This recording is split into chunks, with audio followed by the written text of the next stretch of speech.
오동훈 신임 고위공직자범죄수사처장이 오늘부터 공식 일정에 들어갔습니다. 넉 달 동안 이어진 수장 공백 사태가 해소된 건데 최상병 사망 사건 외압 의혹 등 수사의 속도를 낼 수 있을지 주목이 됩니다. 취재기자 연결합니다. 김태원 기자. 네, 고위공직자범죄수사처입니다. 네, 오동훈 공수처장 앞서 기자회견 소식을 전해드렸는데 기자 질문 받은 소식이요.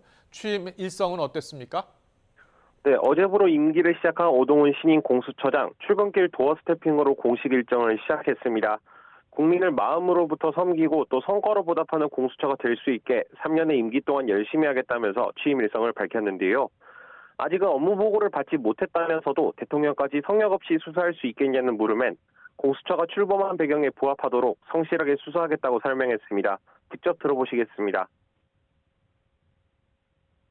빨리 보고를 받고 또 업무에 차질이 없도록 우리는 공수처의 여러 가지 조직이 생겨난 그 맥락이 있지 않습니까? 거기에 부합하게 성실하게 수사를 해 나갈 생각입니다. 용산 대통령실에서 임명장을 직접 받은 오 처장, 국립서울현충원을 찾아 참배한 뒤 저 청사로 돌아와 취임식을 갖는 것으로 오늘 공식 일정을 마무리합니다. 지난 1월 20일 전임 김진욱 처장이 퇴임한 지 넉 달 만에 오동훈 호가 출범하면서 공수처로서도 길었던 수장 공백 사태를 해소할 수 있게 됐습니다. 하지만 2기 공수처 앞에 놓인 과제 녹록지가 않습니다. 과거 1기 지휘부였던 김 전 처장과 여운국 전 차장이 모두 판사 출신이라는 점을 공수처 수사력 부족의 원인으로 꼽는 의견이 많았는데요.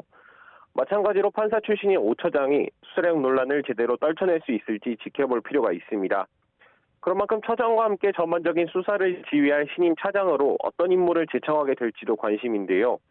오 처장은 윤석열 대통령과 가까운 검사 출신 인물이 차장으로 제청되는 것 아니냐는 우려에 대해 직역과 무관하게 수사 역량의 관점에서 자신의 부족한 부분을 보충할 수 있는 인물로 인선하겠다고 말했습니다. 네, 수장 공백 사태가 일단락이 되면서 공수처에서 진행되고 있는 사건 수사도 탄력을 받을지 관심입니다. 먼저 최상병 사건 수사 상황은 어떻습니까? 네, 공수처는 어제 오전 김계환 해병대 사령관을 피의자 신분으로 재소환한 데 이어서 오후엔 박정훈 전 해병대 수사단장을 참고인 신분으로 불렀습니다. 김 사령관은 14시간, 박 전 단장은 9시간가량을 각각 조사받았습니다. 공수처가 같은 날 두 사람을 동시에 부르면서 이른바 VIP 경로서를 두고 엇갈리는 주장에 대한 대질 조사를 염두에 뒀다는 관측이 나왔는데요. 수사팀에서 실제 대질을 시도했지만 김 사령관의 거부로 무산된 것으로 파악됐습니다. 김 사령관 측은 해병대가 회복할 수 없는 상태에서 박 전 단장과 대면의 CCTV를 가리는 건 해병대에 더 큰 상처를 주게 돼 임무 수행에 지장을 초래할 우려가 있다며 조사를 거부했다고 공수처가 전했는데요. 박 전 단장 측은 대질 조사 불발에 대해 비판했습니다. 피의자 신분을 망각하고 좀 불필요한 그런 건 본인이 걱정할 일이 아니고요.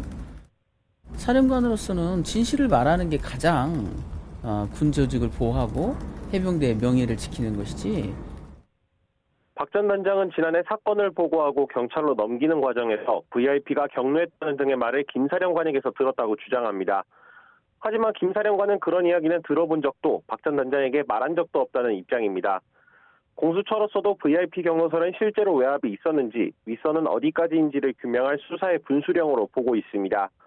하지만 이번 대질 조사가 무산되면서 이종석 전 국방부 장관 등 윗선으로 수사를 확대하기는 당분간 쉽지는 않을 것이라는 전망이 나옵니다. 지금까지 공수처에서 전해드렸습니다.